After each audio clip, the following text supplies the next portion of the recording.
Boys and girls WhatsApp. कसं काय रे भाई और बहनों, आ जाओ। Let's begin. व्हाट्सअप। कौन कौन है भाई? हम लोग चलो फटाफट स्टार्ट करते हैं। और हम लोग बिल्कुल भी आजू बाजू की बातें नहीं करेंगे, as I told you. Let's begin. और स्टार्ट करने के पहले एक छोटी सी चीज, अगर चैनल पर नहीं रहोगे तो प्लीज एक बार सब्सक्राइब करना। और अगर ये तुम लोगों को ये इनिशिएटिव अच्छा लगता होगा तो डेफिनेटली एक लाइक भी जरूर करना। अभी हम लोग स्टार्ट करते हैं। सो दोस्तों, today we are going to start with the question crackers of direct tax. और डायरेक्ट टैक्स के क्वेश्चन क्रैकर का जो फर्स्ट पॉइंट है, वो फर्स्ट पॉइंट मतलब क्या, फर्स्ट चैप्टर है, that is your residential status and scope of total income. तो what is the idea behind this is, ये these are your last day revision questions. जो तुम लोग अगर लास्ट डे पे भी अगर ये वीडियो चला के गए, then in that case it will be helpful for you. Now ऐसे मैं ऐसे बिल्कुल नहीं बोल रहा हूँ कि यही करना, मतलब दिस इज जस्ट अ मतलब एक बोल सकते हैं ना, गाइडेंस बोल सकते हैं। अगर तुम लोगों को नहीं समझ रहा है what is to be done, then you can do this and you can go for the exam. This covers everything, right? But if you have already selected the questions, then in that case please वही follow करना। But ये questions practice करने के लिए काफी अच्छे हो सकते हैं, ठीक है? तो ये जो क्वेश्चंस है वो हम लोगों को मालूम है कि अपने पास कितना टाइम होता है on the last day to cover everything. तो कंसिडरिंग दैट बेस्ट क्वेश्चंस निकालना भी इज एन आर्ट, तो ये सब कुछ तुम्हारे भाई ने कर दिया तुम्हारे लिए। तो अभी हम लोग स्टार्ट करते हैं। There are a total 7 questions. All 7 questions are very good questions. It covers almost everything. और अगर तुम लोगों के खुद के जो एलडीआर क्वेश्चंस होंगे, तुम लोग इसके साथ कर सकते हो, ठीक है? चलो, I hope that you are ready for today's session. Let's begin without wasting any further time. Okay, let's come to the first question. First question में क्या लिखा है देखो। फर्स्ट क्वेश्चन में, examine with reasons whether the following transactions attract income tax in India in the hands of the recipient. I want everybody to be very active on the in the chat. तुम लोग answers देते रहना, just that don't watch the lecture, ठीक है? Just answers देते रहना, so it will be a good practice for you, ठीक है? आ जाओ। Examine with reasons whether the following transactions attract income tax in the hands of the recipient. Okay, the first question is, salary paid by central government to Mr. John, a citizen of India, 7 lakh rupees for the services rendered outside India, considering that he pays tax under section 115 BSE. अगर तुम लोगों को याद होगा कि अगर कोई भी इंडियन सिटीजन को गवर्नमेंट ऑफ इंडिया ने अगर आउटसाइड इंडिया कौन सा सैलरी दिया होगा, then in that case that salary क्या होगा, टैक्सेबल होगा कि एग्जाम्प्ट होगा? अरे बाबा फटाफट, वो सैलरी क्या होगा, टैक्सेबल होगा कि एग्जाम्प्ट होगा? अरे फटाफट बताओ क्या होना चाहिए?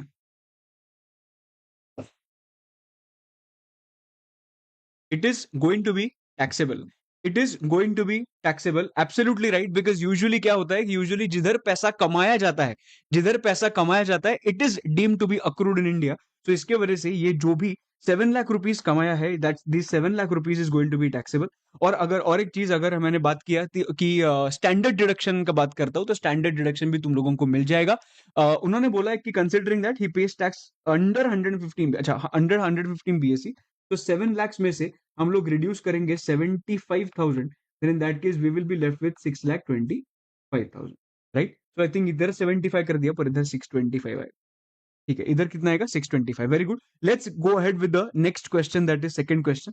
Interest on moneys borrowed from outside India rupees 5 lakhs by a non resident for the purpose of business with in India, say at Mumbai. Okay, let's discuss this now. तुम लोगों के लिए मेरे पास एक बहुत बढ़िया एक पॉइंट है, बहुत ही बढ़िया एक पॉइंट है। सब लोग इधर ध्यान देना। इधर क्या वो पॉइंट? हाँ, इधर आओ, इधर आओ, इधर आओ। मैं तुम लोगों को ये सब एक चीज रिवाइज करवाता हूँ। Interest, royalty and fees for technical services, there are 2 parts. Now ये मास्टर चार्ट है, वो चार्ट से तुम लोग पढ़ के जाओगे। नंबर 1, ये पेमेंट है आर टू एनआर, या फिर ये पेमेंट है एनआर टू एनआर, ठीक है? तो किसका किसको पेमेंट हो रहा है देखो। एक रेजिडेंट अगर दूसरे नॉन रेजिडेंट को कुछ पेमेंट कर रहा है, किसका? एक छोटा सा स्टोरी बताता हूं। ये नॉन रेजिडेंट ने कुछ लोन दिया है रेजिडेंट को, ठीक है? और ये रेजिडेंट वो लोन का पेमेंट कर रहा है in the form of interest, मतलब इंटरेस्ट पे कर रहा है। सो can I say this 10,000 rupees is taxable, is an income for this non resident? Yes. यही क्वेश्चन पूछा है कि भाई ये जो इनकम ये नॉन रेजिडेंट कमा रहा है, ये इनकम ये नॉन रेजिडेंट को टैक्सेबल है या टैक्सेबल नहीं है? This is the question which we are going to discuss. Now इसके लिए हम लोग देखते हैं कि भाई ये नॉन रेजिडेंट के लिए ये इनकम टैक्सेबल होगा या टैक्सेबल नहीं होगा, ये किस पे डिपेंड करता है? Utilization of this loan amount by this resident person. Utilization of this loan amount by this resident person, इसका मतलब please try to understand, resident वो पैसे का किधर यूज कर रहा है? अच्छा, रेजिडेंट वो पैसे का यूज कर रहा है in India, then in that case whatever non resident is earning that is 10,000 rupees, that is going to be taxable in India. That interest of 10,000 rupees is going to be taxable in India. But अगर वही resident person ये loan के पैसे का अगर outside India use कर रहा है, and this outside India use is for business purpose, then in that case it is not taxable. But if it is for your non-business purpose, it is going to be taxable in India. And if you remember, I had told you one memory technique just to remember this. What was the memory technique? The memory technique is TNT. If you remember, it is TNT. सब लोग इधर देखेंगे, resident to non resident के case में जब भी payment होता है तभी हम लोग कैसे करेंगे? इंडिया एंड आउटसाइड इंडिया, बराबर। आउटसाइड इंडिया होगा तो इसमें दो पार्ट्स, एक होता है बिजनेस पर्पस, एक होता है नॉन बिजनेस, करेक्ट। इसके इसके अंदर आता है दैट इज TNT,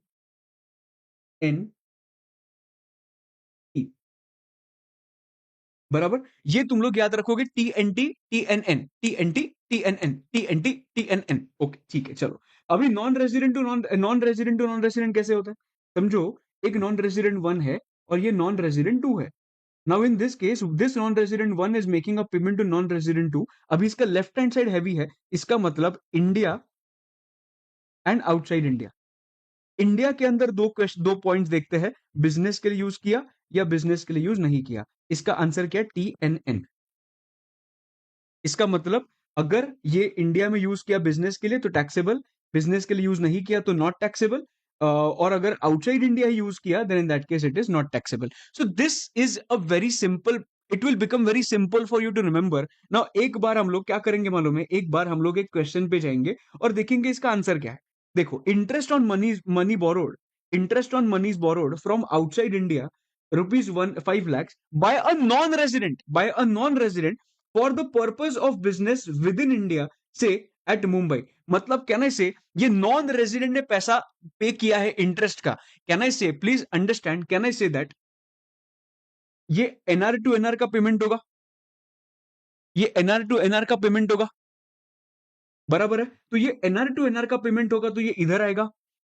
अभी देखो कि वो इंडिया में यूज किया कि आउटसाइड इंडिया यूज किया। अभी देखो इधर देख, बोला है उन्होंने कि for the purpose of business with in India. मुझे बताओ, business with in India, so it is going to be what? Going to be considered as taxable. Super, super, I am very happy that you are able to connect everything. Super, okay. तो this is your first point.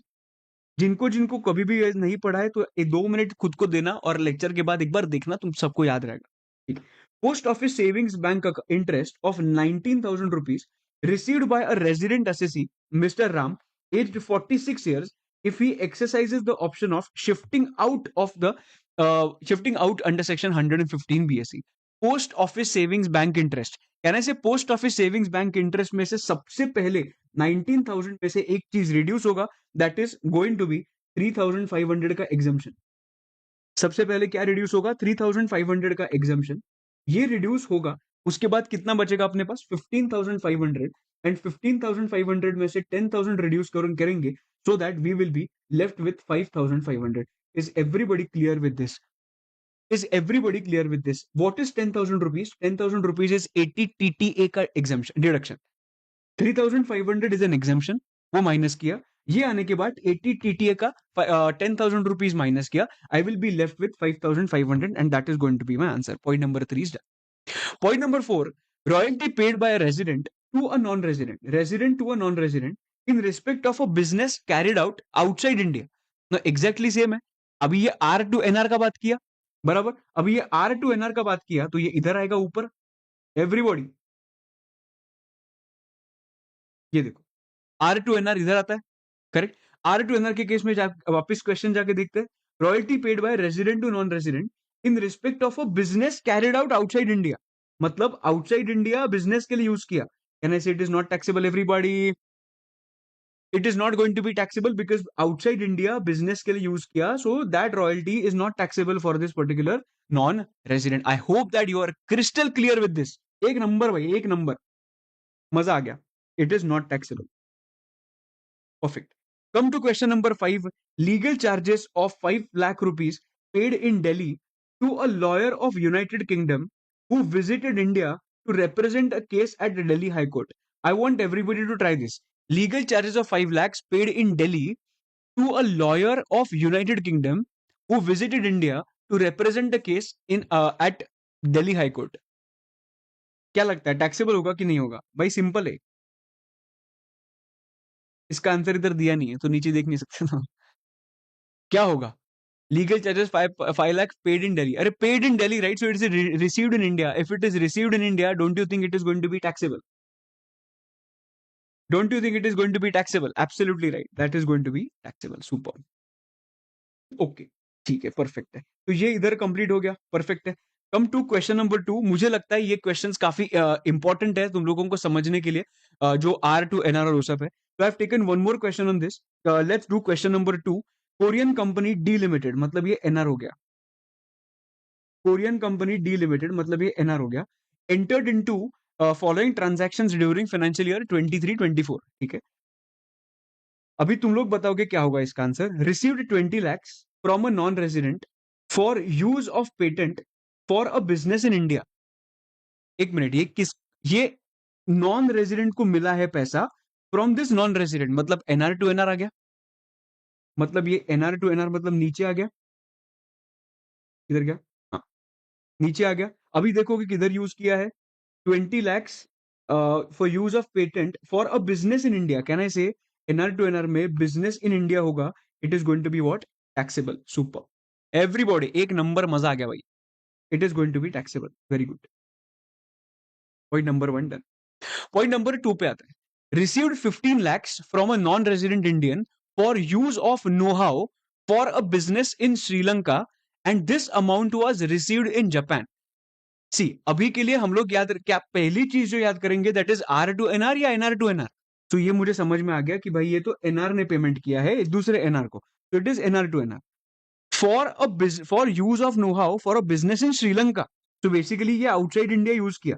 NR to NR ने outside India अगर use किया होगा business के लिए, can I say it is not going to be taxable everybody? Yes. So it is not going to be taxable. Super. This is your first point, this is your second point. Third point पे आते हैं. Received 7 lakhs from R R company limited, an Indian company, for providing technical know how in India. So ये are to NR हो गया दोस्तों, बराबर. ये are to NR हो गया, मतलब ये इधर आ गया. Correct. If it is R to NR तो पहले देखो इंडिया में यूज किया क्या outside India? For providing technical know how in India. तो ये इन इंडिया है. In India it is going to be what? Taxable. R to NR के केस में इंडिया में यूज किया तो it is going to be what? Taxable. तुम लोगों को सिर्फ और सिर्फ दो चीज याद रखनी है. TNT and TNN. TNT TNN, ये दो चीजें याद रखो भाई, मजा आएगा एकदम एग्जाम में. ठीक है, तबाही करेंगे, तबाही मचाएंगे, मां कसम. Received 5 lakhs from R&D Company, Mumbai, for conducting feasibility study for a new project in Nepal, and the payment was made in Nepal. क्या लगता है ये? Received 5 lakhs from R&D Company, Mumbai, for conducting feasibility study. If it is a feasibility study, can I say अगर feasibility है मतलब related to business हो गया. Feasibility मतलब is this feasible to do? ये business का decision हो गया. So ये R to NR के केस में feasibility study for a new project in Nepal है. सो नेपाल है मतलब आउटसाइड इंडिया है, बराबर. तो फिजिबिलिटी स्टडी है मतलब वो बिजनेस के रिलेटेड है, और अगर बिजनेस के रिलेटेड होगा तो it is not going to be what? It is not going to be what? Taxable. Outside India, Nepal, और वो बिजनेस के रिलेटेड है, इसकी वजह से not taxable. I hope you are clear. I am so happy that everybody is getting right answers. तो point number D is also done. Correct understanding. Come to question number 3. Very good question. Mr. Sarthak, an individual and Indian citizen living in Dubai since year 2006 and never came to India. भाई वो India में आया ही नहीं. वो India में आया ही नहीं, मतलब प्लीज समझो, whenever they say that you have never come to India, which means आगे के पिछले पिछले के जो भी साल थे उसमें एक भी दिन तेरा इंडिया में स्टे नहीं है। ओके, खुद को बता देना ये चीज, ठीक है। नाउ मिस्टर सार्थक कौन है? एक इंडिविजुअल है, इंडियन सिटीजन है, वेरी इंपॉर्टेंट, और 2006 से लेके आज तक वो इंडिया में कभी आया ही नहीं है, for even for a single day, ठीक है। earned the following incomes during previous year 23-24. Particulars: income accrued and arisen in India, in Dubai, but he is not liable to tax in Dubai. Okay, दोस्तों, ये जो not liable to tax in Dubai का scene है ना, जब भी तुम लोग ये चीज पढ़ोगे, not liable to tax in Dubai or any foreign country, have this possibility that इसमें डीम्ड रेजिडेंट का कॉन्सेप्ट लग सकता है।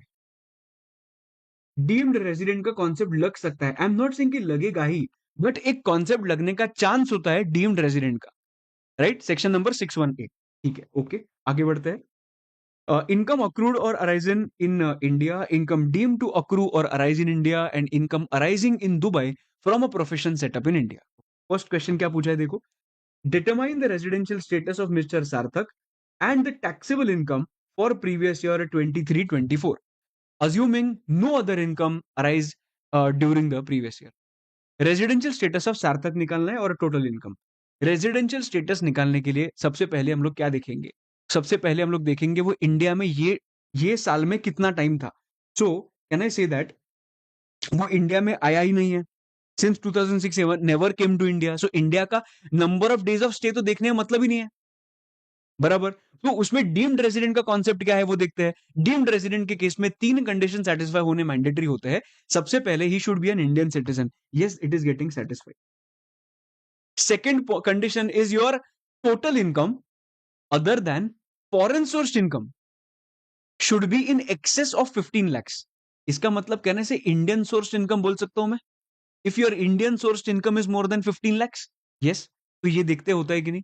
और तीसरा, you are not paying tax in any of the other countries, so basically this is also getting satisfied. So basically हम लोगों को सेकंड कंडीशन ढूंढना है कि भाई ये 15 लाख के ऊपर इंडियन सोर्स इनकम जाता है क्या, देखते हैं। इंडियन सोर्स इनकम में कहना है फर्स्ट तो नहीं आएगा, इनकम अक्रूड और अराइजिंग इन दुबई, तो ये तो नहीं आएगा। दूसरा, सॉरी ऊपर करना है, ये नहीं आएगा।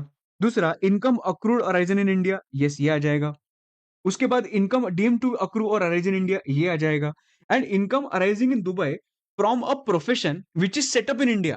प्लीज समझो, whenever you compute this 15 lakh rupees, जो अमाउंट मोर देन 15 लाख का जो कंप्यूटेशन करेंगे, उसमें हमेशा ये चीज इंक्लूड करना, उसमें हमेशा ये चीज इंक्लूड करना आउटसाइड इंडिया प्रोफेशन है और मैं इंडिया से वो सेटअप किया है, और आउटसाइड इंडिया बिजनेस है, वो इंडिया से मैं कंट्रोल करता हूं, वो हमेशा तुम लोग कंसिडर करोगे। तो 5 + 8 + 10 comes to more than 23, right? So 23 is more than 15, right? So definitely second condition भी अपना 15 more than 15 lakhs का satisfy हो गया। So मतलब he will be considered as deemed resident। इसका मतलब automatically he will become RNOR। Very good everybody, he will automatically become what? RNOR। अभी RNOR का टैक्सेबल इनकम देखते हैं। अभी याद करो, टैक्सेबल इनकम RNOR के लिए क्या क्या होता है देखते हैं। इनकम अक्रूड और arising in Dubai, but he is not liable to tax in Dubai. Can I say it is not an Indian income at all, because उधर आउटसाइड इंडिया पैसा मिला है और आउटसाइड इंडिया ही अक्रू हुआ है।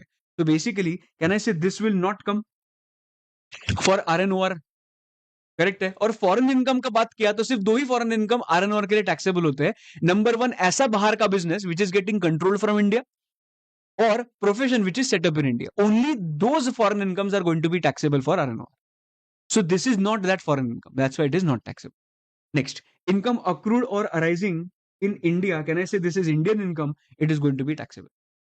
Third, also deemed to accrue. So this is also an Indian income. This is going to be taxable. Correct? उसके बाद income arising in Dubai. Income arising in Dubai from a profession which is set up in India. From a profession which is set up in India. This is the only foreign income which is going to be taxable. So इसका taxable ये आ जाता है। तो मेरा कितना answer आ गया? 23 lakhs मेरा answer आ जाएगा, and 23 lakhs is going to be taxable. Superb. This is your first. Very good, everybody. Very good. Next point. What would be your answer if income arising in Dubai from a profession which is set up in India is 2 lakhs instead of 10 lakhs?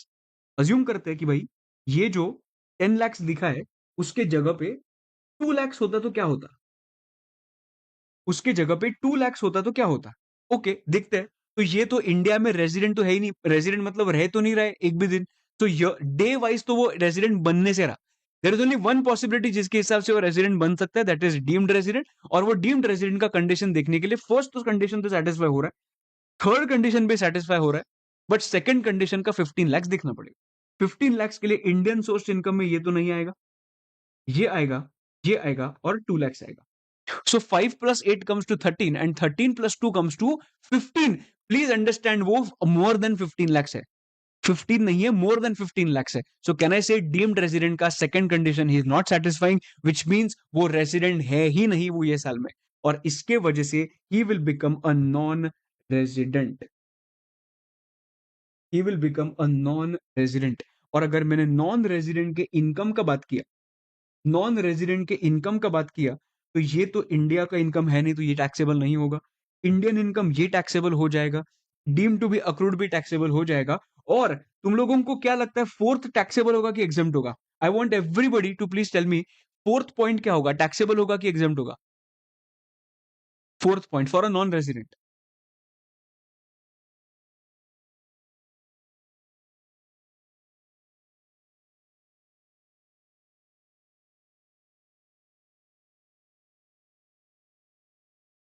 For a non-resident, even though you feel that it is set up in India, please don't get emotional here.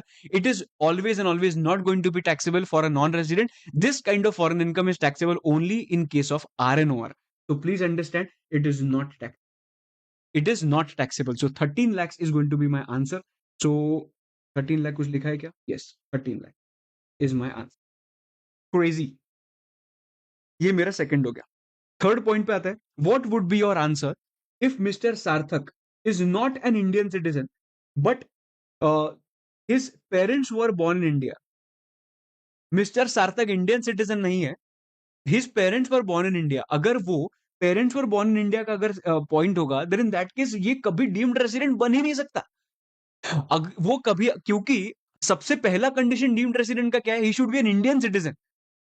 Understanding? So please समझो, he is not an Indian citizen, third point में लिखा है। तो भाई अगर वो Indian citizen ही नहीं है, देन इन दैट केस वो कभी भी डीम्ड रेजिडेंट नहीं बन सकता, because Indian citizen is the primary point और condition of deemed resident, right? So again he will become what, non resident, because कोई भी वो डेज इंडिया में नहीं रह रहा।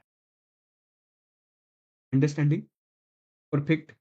देखो, Mr. Sarthak is not an Indian citizen and his parents were born in India. He would be person of Indian origin. In such cases, provisions relating to deemed resident would not apply and he will be considered as non-perfect. And the answer will remain the same, right? 13. Very good. Come to question number 4. 4, 5, 6, 7. 4 questions to be done now. Come to question number 4. Fatafat, we are not wasting any time. Mr. Rajesh Sharma, aged 62 years. Very good.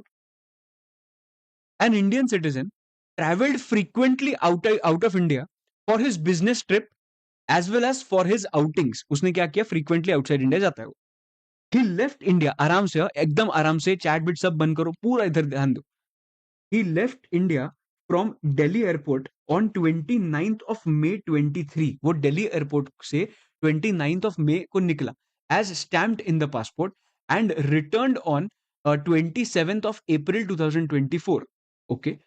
He has been in India for less than 365 days during 4 years immediately preceding previous year. Okay. Determine his residential status and scope of total income for AY whatever. Okay. Can someone, let's try to identify what is his residential status for assessment year 23 for 24 or 25, which means we are talking about previous year what, 23-24. ठीक है। और उन्होंने already बोल दिया कि last 4 years में he never came to India, sorry, he was not there in India for more than 365 days. Okay, मतलब कहने से मुझे सिर्फ 182 डेज का कंडीशन देखना है in simple words. In simple words कहने से मुझे 182 डेज का कंडीशन देखना है कि अगर वो सेटिस्फाई हो गया तो मैं ये साल में रेजिडेंट तो बन जाऊंगा। करेक्ट?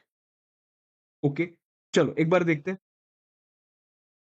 सो 23-24 में 29th मई को वो निकला and return on 27th April 24. कितने दिन he is in India?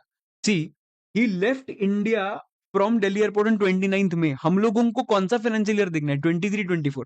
Can I से 23-24 में अप्रैल मंथ में पूरा है वो, एंड मई मंथ में 29 डेज है वो। उसके बाद तो आया नहीं पूरे पूरे फाइनेंशियल ईयर में। सो अप्रैल के 30 डेज एंड इसके 29 डेज, मतलब 59 डेज।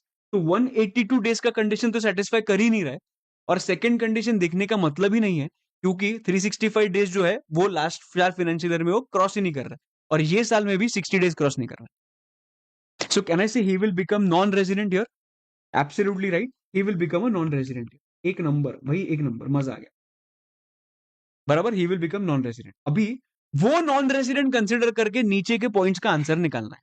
सबसे पहला पॉइंट, सबसे पहला point, short term capital gain on sale of shares of tilt India limited. If it is a Tilt India Limited, can I say it is an asset which is of India? It is an Indian asset, right? So whatever income which will get generated, that will be an Indian income, and Indian income will be taxable in the hands of this non-resident. बराबर है, Indian income will be taxable in the hands of this non resident. ठीक है, और तुम लोग लिखते हो कैसे लिख सकते हो? एक टेबल बना सकते हो, टेबल के अंदर number 1 short term capital gain 58,000 taxable, right hand side वाले कॉलम, अमाउंट के कॉलम में 58,000 लिख देना, सिंपल।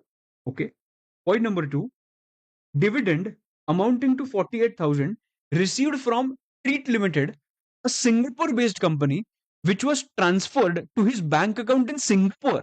Please understand, ये जो Treat Limited था वो सिंगापुर की कंपनी थी, so accrued outside India and received also outside India because उसके बैंक अकाउंट ऑफ सिंगापुर में भेजा पैसा।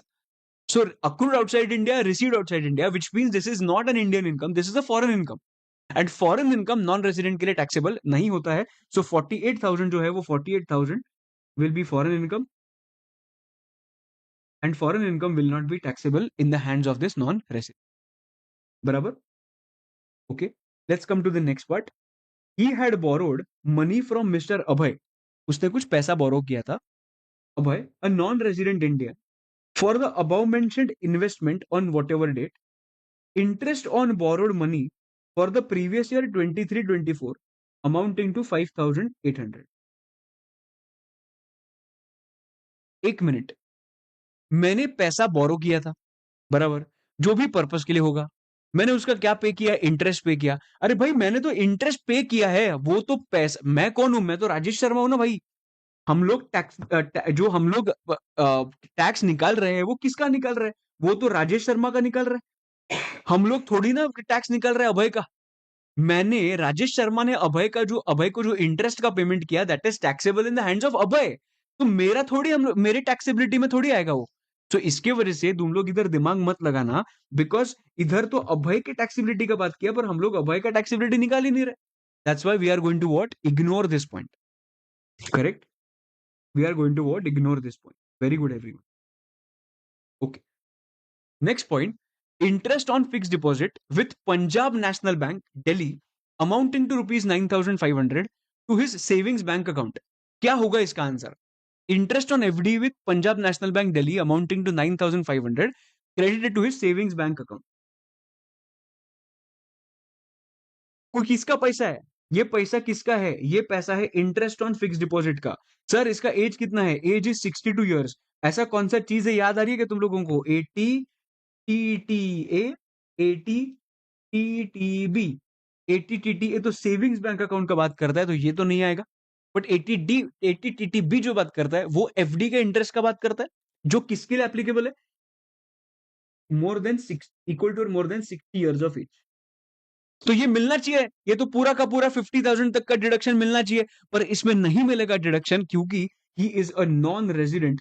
Please understand, for 80 TTB if he is a non resident you will never get the deduction, but 80 TTA के case में तुम लोग resident हो या फिर तुम लोग नॉन रेजिडेंट हो, ये दोनों के केसेस में तुम लोगों को डिडक्शन मिल जाता है। बट 80 टीटीबी के केस में सिर्फ और सिर्फ रेजिडेंट होगा तो ही डिडक्शन मिलता है। Understanding everybody? तो ये तीसरा पॉइंट भी अपना डन एंड डस्टेड हो चुका है। बराबर, तो इधर कितना आंसर आ गया देखो, 58,000 उसके बाद डिविडेंड का कुछ भी नहीं आएगा, एंड इधर 9,500 he would not be eligible for a deduction under 80TTB since he is a non-resident. Is everybody clear with the answer of 67,500? Is everybody clear with this part? Is everybody clear with this part? So 5, 6, 7, 3 questions are left. Now fifth question जो है हम लोग and में करेंगे, हम लोग पहले sixth question कर, ठीक है, हम लोग पहले सिक्स्थ क्वेश्चन करते हैं। आ जाओ, पानी पी लो मस्त।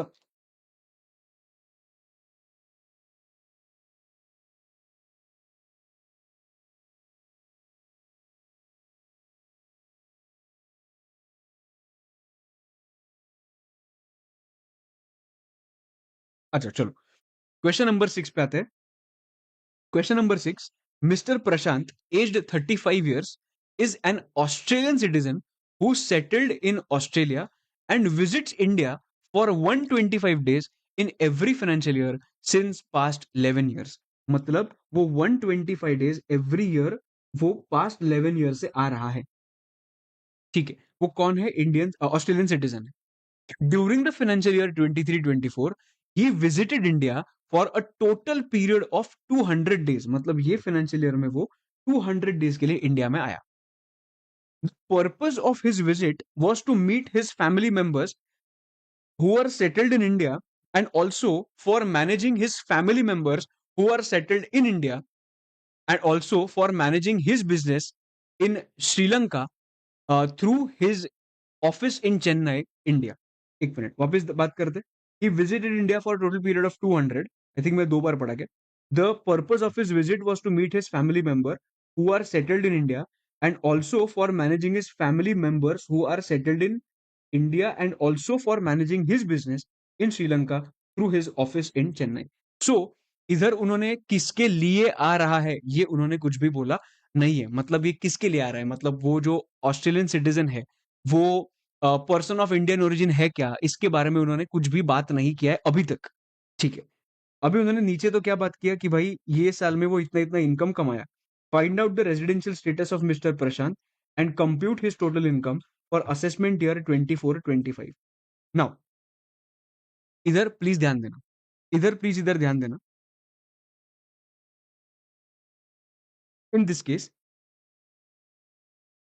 अगर there can be two possibilities, because ये जब क्वेश्चन आया था तभी मालूम ही नहीं था कि उनको बोलना क्या है इंस्टीट्यूट को। There can be two alternative answers. Number one which can be कि अगर वो पर्सन ऑफ इंडियन ओरिजिन है या पर्सन ऑफ इंडियन ओरिजिन नहीं है, ये उन्होंने किधर भी बोला नहीं है। तो उन्होंने क्वेश्चन पढ़ा तो किधर भी नहीं बोला है। तो हम लोग पहले देखते हैं, मतलब हम लोग सॉल्व करेंगे कि ही is not a person of Indian origin, तो क्या होगा। If he is not a person of Indian origin, सबसे पहले डिसाइड करो कि ये साल में कितना पीरियड के लिए था। ये साल में ही विजिटेड फॉर 200 डेज, तो वो रेजिडेंट तो बन गया दोस्तों, रेजिडेंट तो बन गया एकदम बराबर, ठीक है। और अभी non R N O R हो या आर ओ आर है या आर एन ओ आर है, वो हम लोगों को देखना है, करेक्ट है।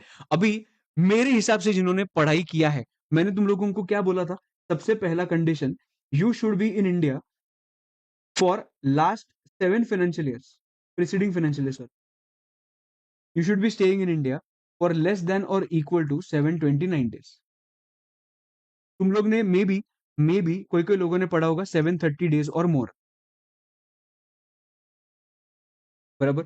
और दूसरा, for 9 out of 10, sorry, for 9 out of 10 preceding financial years में you should be a non resident, you should be a non resident. अभी इधर तुम लोग ने क्या पढ़ा होगा, 2 आउट ऑफ 10 के लिए you should be a resident. It is both are the same.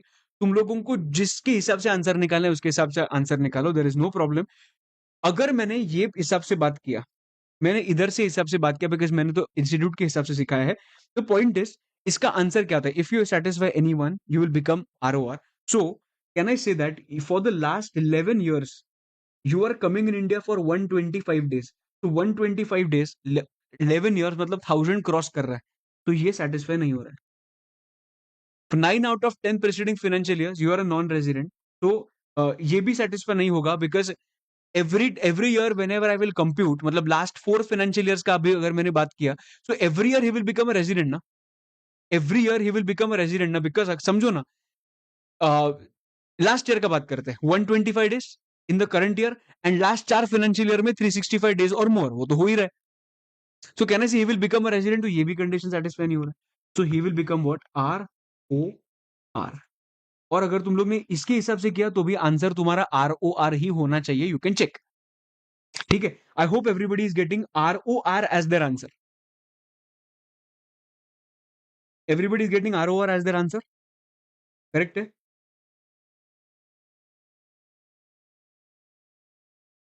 Super.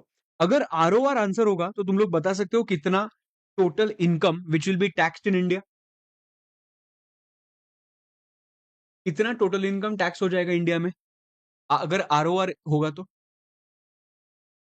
Income from business in Australia controlled from Australia, ROR के लिए क्या फर्क पड़ता है भाई, आरओआर के तो सब कुछ टैक्सेबल है।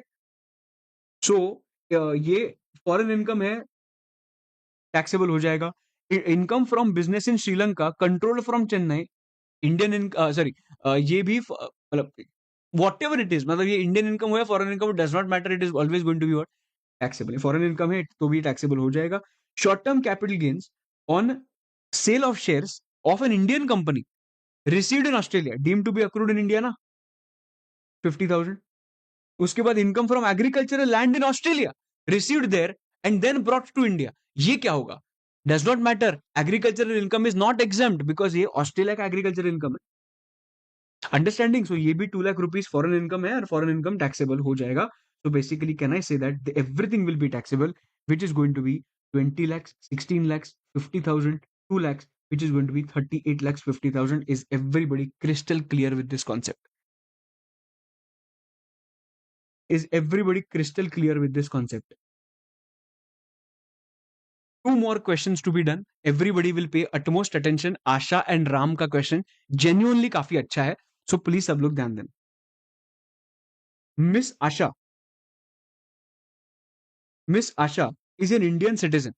Okay, she is a lawyer by profession. वो कौन है? Lawyer by profession है। She started her consultancy profession in India in 2020 with the name New Way Associates. Okay, ठीक है, काम काम चालू किया, अच्छा खासा काम धंधा कर रही हो। In May 22, she got married to Mr. Ram. शाबाश, अच्छी बात है। An American citizen.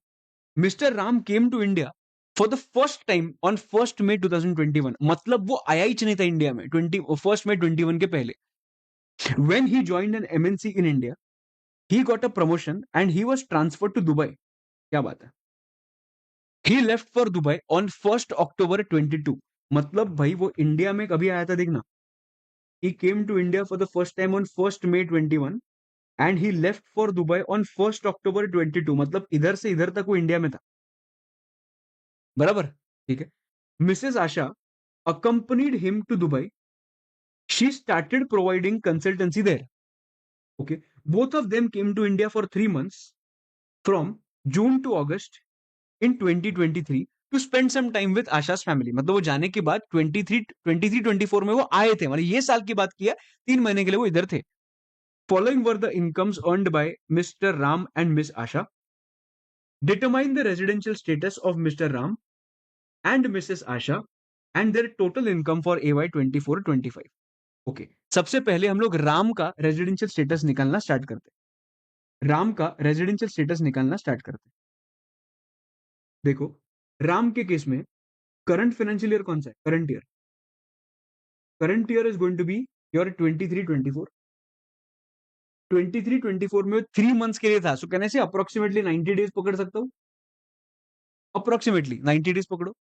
अभी लास्ट अगर मैंने बात किया 4 फाइनेंशियल ईयर्स का, तो 22-21, सॉरी 22-23, 21-22, और उसके पहले वो एक्चुअली था ही नहीं, उसके पहले वो एक्चुअली था ही नहीं, तो मैं लिख के रखता और नील रखता, नील और नील, राइट? वो फर्स्ट टाइम आया ही 21 में, करेक्ट? सो कहने से can I delete this last 4 साल में से दो, लास्ट के दो 21 के पहले के डिलीट कर दिए, बिकॉज क्या करना है, जीरो ही है वो।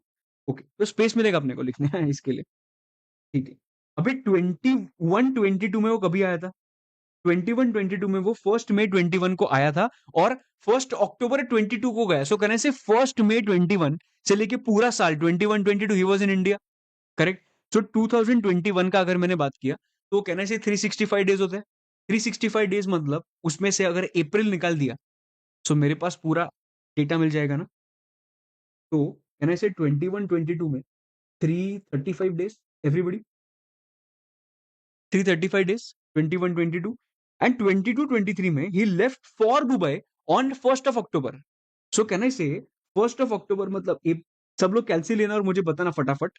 अप्रैल, मई, जून, जुलाई, अगस्त,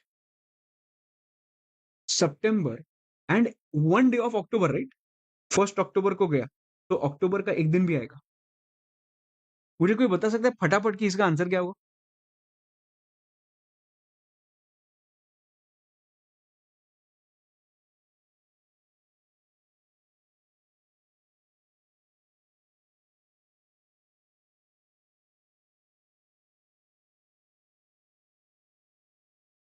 184 सबको आ रहा है क्या? यस, 184 सबको आ रहा है। सो 184 का अगर मैंने ऐड किया तो इधर 9 आएगा, इधर 11 आएगा एंड इधर 5 आएगा। So he is there in India for the last 4 financial years for 590 days, 519 days. So can I say that he is satisfying the condition of resident, so he will become what? Resident person. He will become what? Resident person. बराबर है, everybody agrees to this। ये resident तो बन जाएगा। अभी are N O R के लिए क्या कंडीशंस है तुम्हारे, जो भी तुम लोग ने पढ़ा है वो कंडीशन यूज करो। जो मेरे से पढ़ा है वो इधर देखना। सबसे पहले उसका लास्ट 7 फाइनेंशियल ईयर्स में इक्वल टू और less than 729 days. 9 out of 10 में you should be a non resident, ठीक है। सो कैन आई से दैट ये फर्स्ट कंडीशन वो सेटिस्फाई कर रहा है लास्ट 7 फाइनेंशियल ईयर्स में, staying in India for less than 729 days, right. तुम लोगों का 730 और 2 out of 10 जो भी होगा तुम लोगों को भी आंसर वैसे ही करना, आंसर सेम ही आ जाएगा, ठीक है, एकदम perfect. So he will become RNOR। He will become what? RNOR। Can I say Ram will become what? RNOR।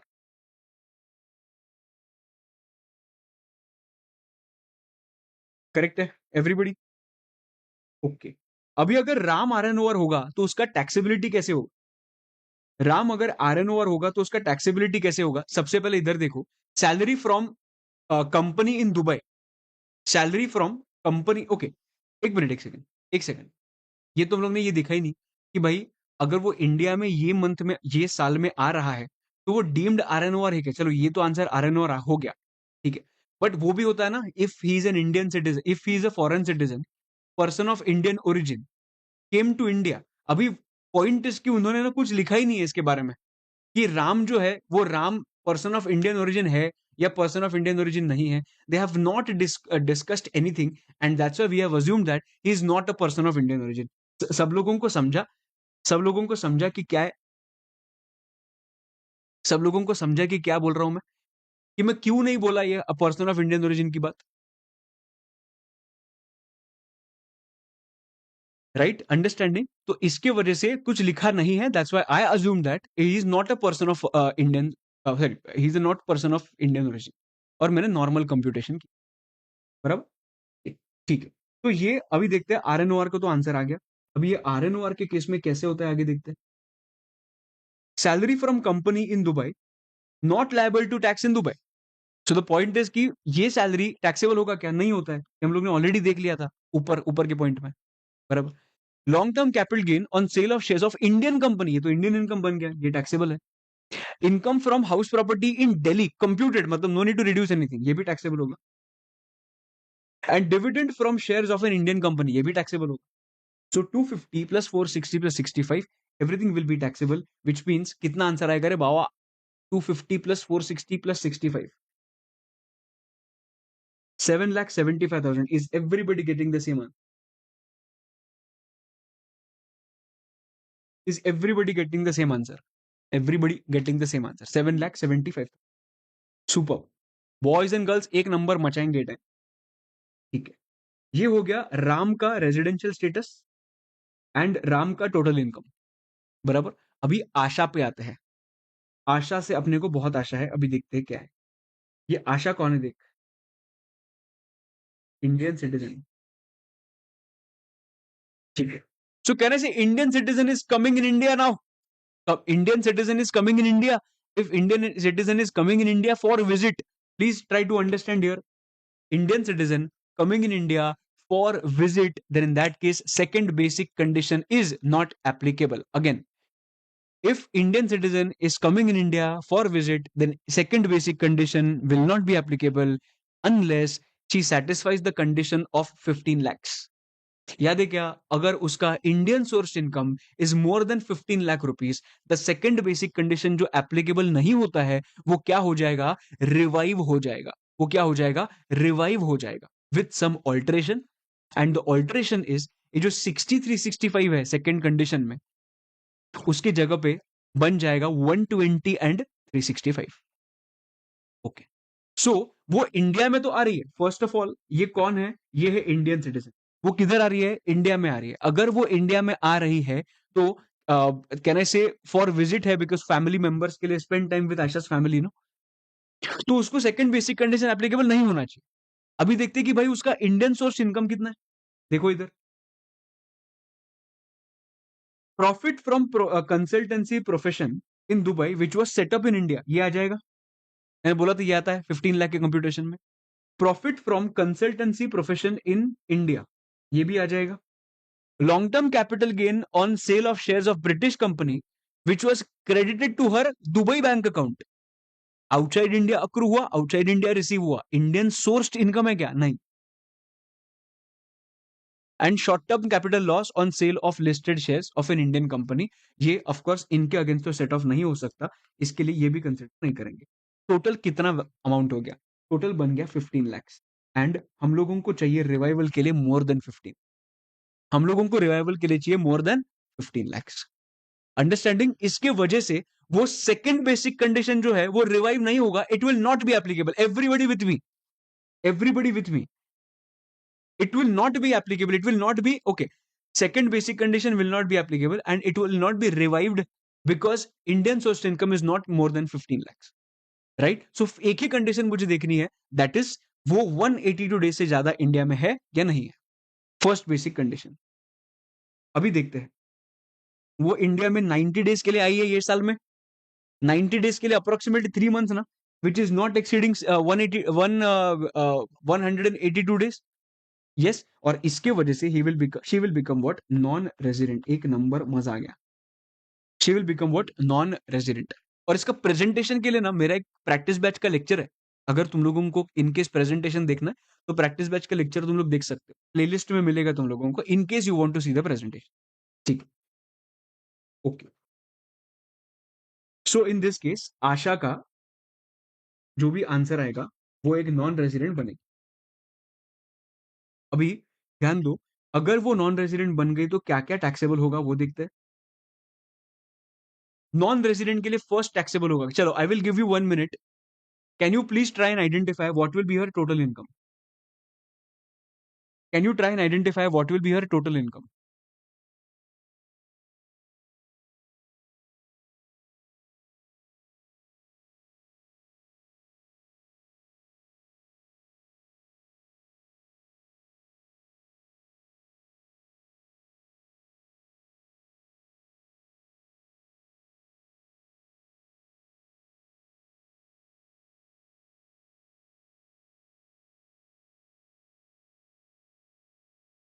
For a non resident, ये फर्स्ट ऑफ ऑल आइडेंटिफाई करो कि भाई इंडियन इनकम की foreign income. Profit from consultancy profession in Dubai which was set up in India, not liable to tax in Dubai. तो कहने से India से तो यार वो थोड़ी टैक्स होता है नॉन रेजिडेंट के लिए, नॉन रेजिडेंट के लिए थोड़ी टैक्स होता है। मैंने क्या बोला था, ये सिर्फ और सिर्फ RNOR के लिए टैक्स होता है, एनआर के लिए नहीं होता है। इसके लिए 12 lakhs will not be taxable for this non resident. Profit from consultancy profession in India, कहने से this will be taxable because ये इंडियन इनकम है। लॉन्ग टर्म कैपिटल गेन, ये भी नॉन रेजिडेंट के लिए टैक्सेबल नहीं होगा बिकॉज वो फॉरेन इनकम है। फॉरेन इनकम नॉन रेजिडेंट के लिए टैक्सेबल नहीं होता है, तो ये भी टैक्सेबल नहीं होगा। और ये 42,000 में वैसे भी सेट ऑफ नहीं कर सकता बिकॉज ये शॉर्ट टर्म लॉस, ऊपर का बिजनेस है। So my total income is going to be what, super. And Ram के केस में it is going to be RNOR और RNOR के केस में जो टोटल इनकम बनेगा, and that total income was 7,75,000। भले तुम लोगों को लगता होगा कि यार ये इतना बड़ा क्वेश्चन, देखो ये क्वेश्चन जो है ना MCQ केस स्टडी बेस्ड के लिए भी आ सकता है। You should be quick in getting the answers. समझ रहे हैं क्या? तो ये अपना आंसर आ चुका है from for Ram and Asha. And now we are moving ahead with the last question for today, that is going to be this mega question। मतलब माँ कसम एक क्वेश्चन करो, इतना मजा आएगा ना तुम लोगों को। ओके अभी तुम लोग क्या करोगे मालूम है? सबसे पहली चीज तुम लोग एक नोटबुक लो। नोटबुक लेने के बाद क्या करोगे? देखो देखो देखो, मैं तुम लोगों को बोलता हूँ क्या करना। Compute total income in the hands of an individual age 35 years, being a resident and ordinary resident RNOR and non-resident for AY 25-26, assuming that he has exercised the option of shifting out of the default tax regime। मतलब वो 115 BSE से बाहर जा चुका है।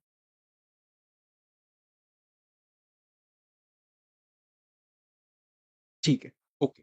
हाँ चलो एक मिनट रुको, रुको एक सेकंड। स्लो मोड मैंने 1 मिनट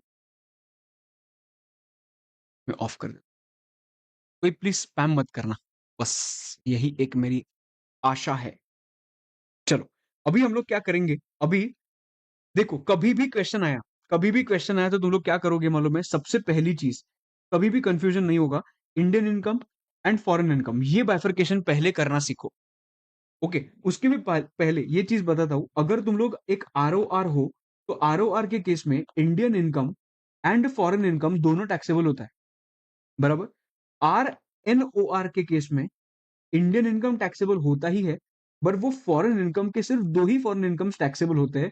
जो बिजनेस जो आउटसाइड इंडिया है वो इंडिया से कंट्रोल होता है, and profession which is setup in India, यही सिर्फ फॉरेन इनकम टैक्सेबल हो जाएंगे। उसके बाद NR, NR नॉन रेजिडेंट के केस में सिर्फ और सिर्फ इंडियन इनकम क्या होता है? टैक्सेबल हो जाता है, बराबर। एकदम परफेक्ट है। ओके अभी इधर आना, और ये बाइफर्केशन करने बिल्कुल भी तुम लोग नहीं भूलने वाले हो, बराबर। ठीक है चलो आ जाओ। कंप्यूट द टोटल इनकम, ये ROR का पहले ROR, NR एंड RNOR ऐसे हम लोग बात करेंगे। ठीक है मैं इधर ROR लिखता हूं,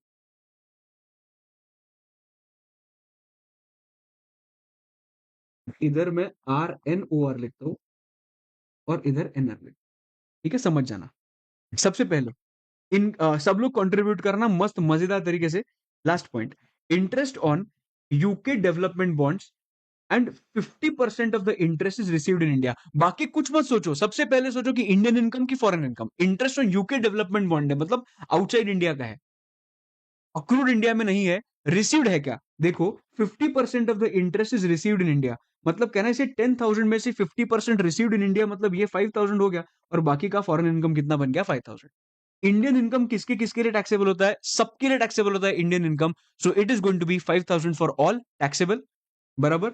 एंड सिर्फ RNOR के लिए, सिर्फ ROR के लिए ये दोनों टैक्सेबल हो जाएगा, बट RNOR एंड NR के लिए सिर्फ और सिर्फ 5,000 rupees will be taxable. Can I say that? Can I say that in this case, in the first case I will tax 10,000 rupees in ROR, 5,000 in RNOR and 5,000 in NR। Correct, everybody will answer कि क्या होगा answer. Income from business in Chennai 50% is received in India. अगर भाई चेन्नई का ही business है मतलब वो Indian business है।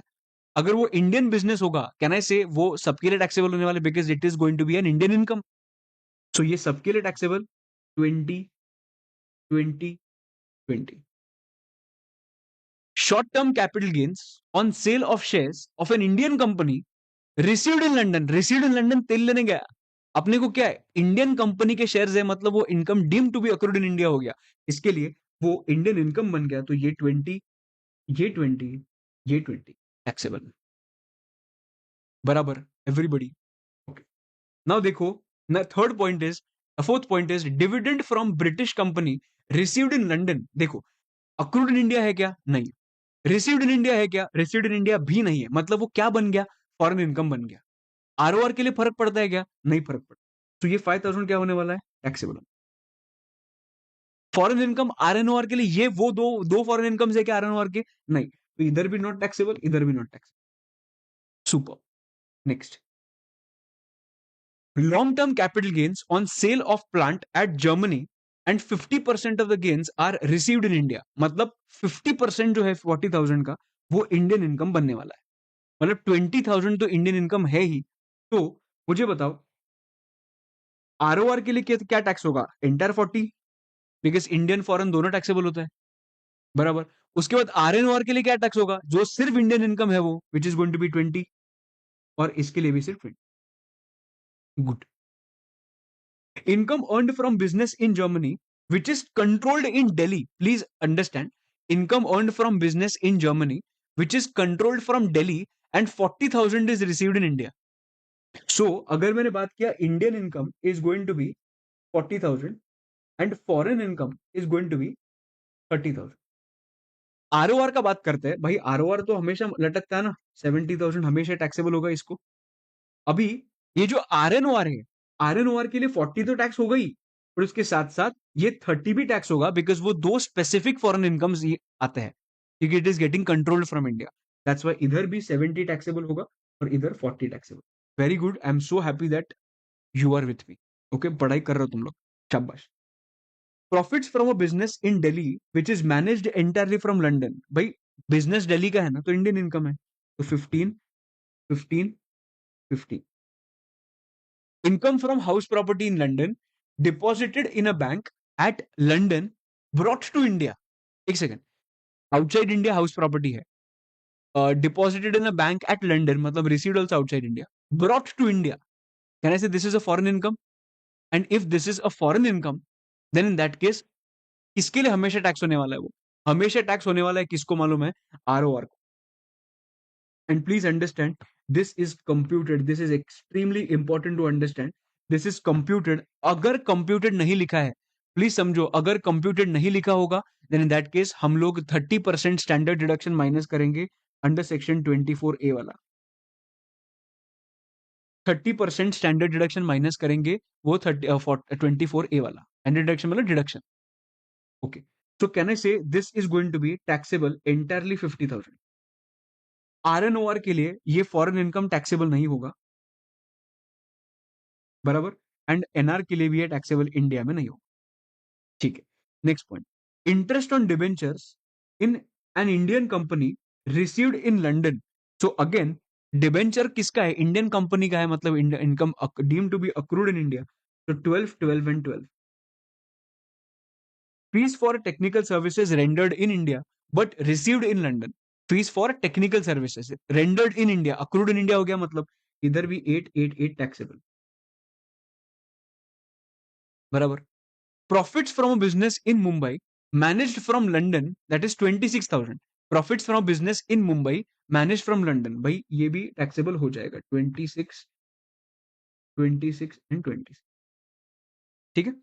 Income from properties situated in Nepal received there. Now please understand, Nepal is not in India. ठीक है, Nepal is not in India. अगर नेपाल इंडिया में नहीं है, मतलब आउटसाइड इंडिया है. आउटसाइड इंडिया अक्रू हो रहा है, आउटसाइड इंडिया रिसीव हो रहा है, मतलब इंडियन इनकम तो नहीं है. आरओआर को फर्क पड़ता है क्या? घंटा. तो इधर पूरा का पूरा 16 टैक्सेबल होने वाला है. Please remember this is computed. Okay, you need to be extremely careful. अगर कंप्यूटेड नहीं लिखा है प्लीज रिड्यूस करना, बिकॉज सजेस्टेड आंसर भी दिखेगा रिड्यूस किया हुआ. After that, very important point, very important question. I want you to try and tell me what will be the answer for this. Past foreign untaxed income brought to India during the previous year. क्या होगा? Past foreign untaxed income brought to India during the previous year.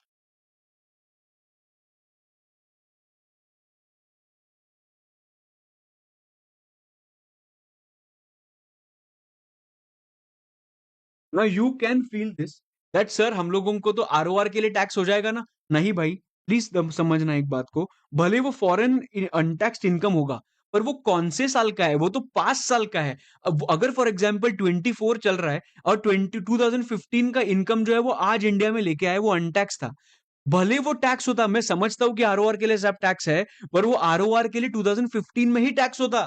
अगर वो income 2015 का है, वो 2015 के अंदर ROR के लिए वो टैक्स होता। प्लीज अंडरस्टैंड, मैं 2015 का इनकम आज लेके आ रहा हूं तो उसका टैक्स आज नहीं होगा। So please understand, this is not going to be taxable for anybody. So this is going to be nil, nil and nil. This is going to be nil, nil and nil. Understanding? Okay, please understand, अच्छा point है। Income from agricultural land in Nepal received there and then brought to India. ना agricultural land है, अभी ये देख के खुश मत हो जाओ, रे मेरे को मालूम है, मेरे को मालूम है एग्रीकल्चरल लैंड तो एग्जाम्प्ट होता है। एग्जाम्प्ट, एग्जाम्प्ट अरे नहीं होता एग्जाम्प्ट हमेशा। एग्रीकल्चरल लैंड अगर इंडिया का होगा तो एग्जाम्प्ट माने जाएगा, बराबर। बट अगर वो नेपाल का होगा तो नेपाल तो बेटा इंडिया में नहीं है ना, बराबर। तो इसके लिए this is going to be taxable. और वो फॉरेन इनकम है, रिसीव्ड ऑल्सो देयर, क्योंकि क्योंकि accrued also outside India, received also outside India. So earned income that is going to be taxable for ROR, not going to be taxable for anybody else. ठीक है? Last 5 points, 6 points rather. Income from profession in Kenya, which was set up in India, received there but spent in India. Profession किधर का? Outside India. Setup किधर से हुआ? India से। Received outside India, मतलब basically ये है फॉरेन इनकम, बराबर। तो 5,000 रुपीज तो टैक्सेबल होने वाला है, and R N O R के लिए भी 5,000 टैक्सेबल होगा। 5,000 टैक्सेबल होगा, बट एनआर के लिए टैक्सेबल नहीं होगा। एनआर के लिए it is not going to be taxable. Super. बाद में gift received on the occasion of his wedding, अगर वेडिंग के अंदर कुछ भी गिफ्ट मिला होगा, it is anyways not going to be taxable for anybody, so no tax here. Interest on savings bank deposit in State Bank of India. Now, if you are saying 12,000 will be taxable for all, you are wrong. 12,000 rupees taxable नहीं होगा। 12,000 में से हम लोग क्या करेंगे? Reduce करेंगे 10,000 rupees of ATTTA, and ATTTA R and NR दोनों के लिए एप्लीकेबल होता है,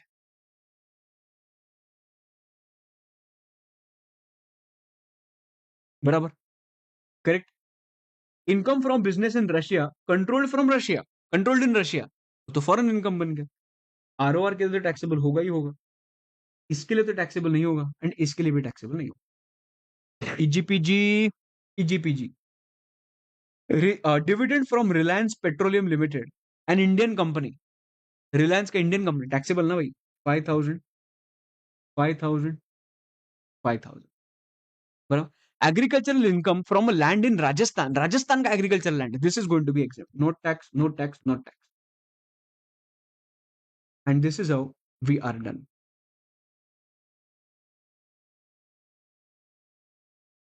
रेजिडेंशियल स्टेटस निकालना सीखा। रेजिडेंशियल स्टेटस के बाद हम लोग ने डीम्ड रेजिडेंट का कॉन्सेप्ट देखा। डीम्ड रेजिडेंट के बाद हम लोग ने 15 lakhs का कॉन्सेप्ट देखा। 15 lakhs के बाद हम लोग ने एडिशनल कंडीशन देखा, बेसिक कंडीशंस देखे। After that we saw income deem to be accrued in India का पूरा चार्ट देखा। उसके बाद हम लोग ने आर टू एनआर वाला पॉइंट देखा, एनआर टू एनआर वाला पॉइंट देखा, जो interest, royalty, fees for technical service पे होता है। मतलब basically we have tried to cover everything which was there in this particular chapter. So भाई, अपना आज का सेशन इधर कंप्लीट हो जाता है। सो टॉप जो क्वेश्चंस थे अपने रेजिडेंशियल स्टेटस के, वो सब टॉप क्वेश्चंस हम लोग ने इसमें कवर किए हैं। और मैं बताऊं, यही मैं सोच समझ के एक एक क्वेश्चन सिलेक्ट करूंगा, because I know that you can watch this on the last day. So yes, so यही एक अपना back of the mind purpose था, एंड सबसे कम से कम टाइम में हम लोग ने ये चीज कवर कर ली। And thank you so much for the wonderful response. तुम लोग ने, एक चीज मैं तुम लोगों को बताऊं, मैं चढ़ा नहीं रहा हूं। I will be the last person के तुम लोगों को चढ़ाऊंगा किधर भी, बट मैं जेन्युइनली बताऊं, तुम लोग जेन्युइनली सब लोग करेक्ट आंसर दे रहे थे। So I can see that improvement, and I can see that you are going in a right direction.